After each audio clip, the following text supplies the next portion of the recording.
tous, je suis Valérie Namias, élue du 17e arrondissement. Je suis actuellement conseillère de Paris, spécialisée sur les sujets de l'urbanisme, innovation et développement durable. Je suis candidate aujourd'hui pour être députée de la 3e circonscription de Paris, c'est-à-dire les Batignolles, Épinette et Grande Carrière, 17e et 18e arrondissement.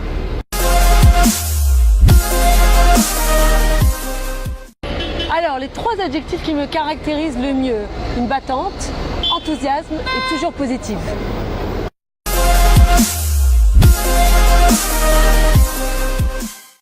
Alors, c'est très simple. Les raisons, c'est que quand les choses ne fonctionnent pas, je ne peux pas laisser.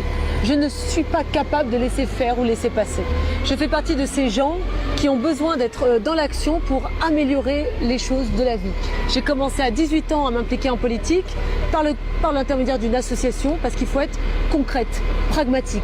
On n'est pas dans la réunionnite, on n'est pas dans le blabla, on n'est pas dans ce que j'appelle la tribu des faucons yaka, on est dans actif. Qu'est-ce qu'on fait et avec qui? Qui a les compétences et qui fait quoi? C'est pour ça que je me suis lancée. Alors, je n'ai pas une personnalité phare qui m'inspire le plus, parce que je ne suis pas dans l'hégémonie d'une seule personne. Mais en fait, c'est un parcours de certaines personnes qui m'ont marqué. Simone Veil, ça me marque. Déjà, c'est une femme et son combat m'a marqué, parce que malgré la vague virulente qui s'est abattue contre elle, elle a résisté, elle l'a tenue, et aujourd'hui, on peut être fier.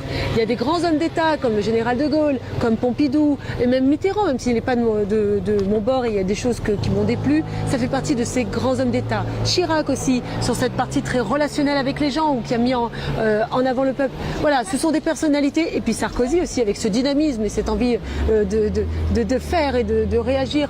Emmanuel Macron aussi, on peut le dire, qui par rapport à tout ce qu'il est en train de mettre en place, a bouleversé un peu les codes et les lignes.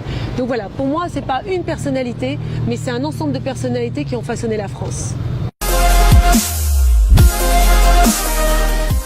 Ce que je peux apporter à mes concitoyens, c'est déjà une présence. Moi, je suis du terrain, je suis une élue de terrain. C'est ni mon père, ni mon frère, ni mon mari, ni un manager qui m'a amené là et qui me dit voilà ma chérie, vas-y travaille. Non, c'est de mon fait, c'est de mon mérite, c'est de mon travail que je suis sur le terrain. Donc je suis plus consciente des besoins, des attentes, des souffrances. Je suis aussi consciente, parce que j'ai l'expérience de comment ça fonctionne dans les pouvoirs publics, et j'ai cette compétence de par mon cursus scolaire et puis professionnel, de ce que je peux apporter aux autres.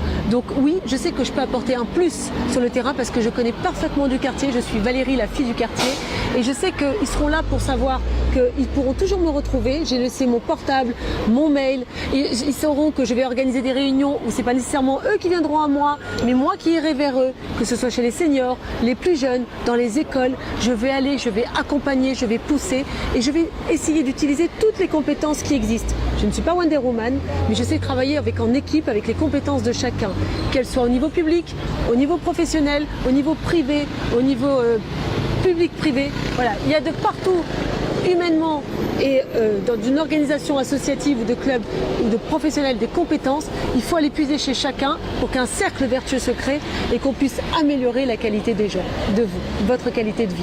Donc je demande une chose, c'était pas la question, mais c'est mon dernier message. Dimanche 18 juin, j'en appelle à vous à aller voter. Et si vous habitez le quartier, votez pour moi.